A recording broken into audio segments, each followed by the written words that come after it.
Britain के media में खबर चल रही है कि पूर्वी यूक्रेन में लड़ रही पुतिन की प्राइवेट आर्मी वैगनर ग्रुप की रातों की नींद हराम हो गई है, क्योंकि यूक्रेन 2 लाख सैनिकों के साथ वैगनर ग्रुप पर बहुत बड़ा हमला करने का प्लान बना रहा है। ब्रिटेन के मीडिया की रिपोर्ट में यह कहा गया कि यह दावा भी यूक्रेन ने ही किया है, बल्कि खुद वैगनर ग्रुप का मुखिया ही ये बोल रहा है।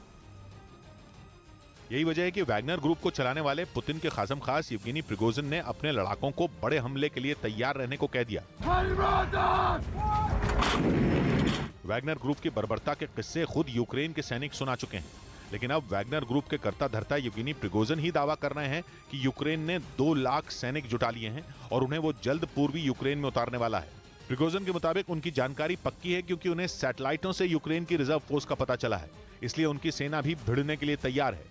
लेकिन रक्षा विशेषज्ञों का मानना है कि यूक्रेन के जब 2 लाख सैनिक हमला बोलेंगे तो वैगनर ग्रुप के 50,000 लड़ाके उनका मुकाबला नहीं कर पाएंगे। इस बीच पश्चिमी मीडिया ने दावा किया कि यूक्रेन के खिलाफ युद्ध लड़ने के लिए पुतिन अब कम उम्र के लड़कों को जंग के मैदान में उतारेंगे।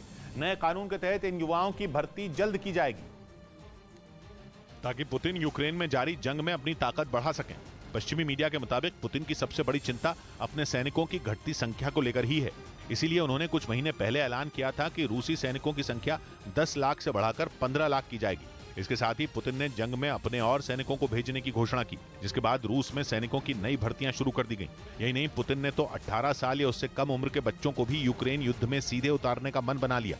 खबर है कि स्कूल से निकलते ही फौज में भर्ती होने के लिए फॉर्म भरवाया जाएगा और उन्हें सेना में भर्ती होने के लिए प्रोत्साहित किया जाएगा। लेकिन खबर तो यह है कि स्कूल से निकले बच्चे जैसे ही सेना में भर्ती होने के लिए उस फॉर्म पर हस्ताक्षर करेंगे, उन्हें फौरन ही यूक्रेन के खिलाफ युद्ध लड़ने के लिए जंग में उतार दिया जाएगा।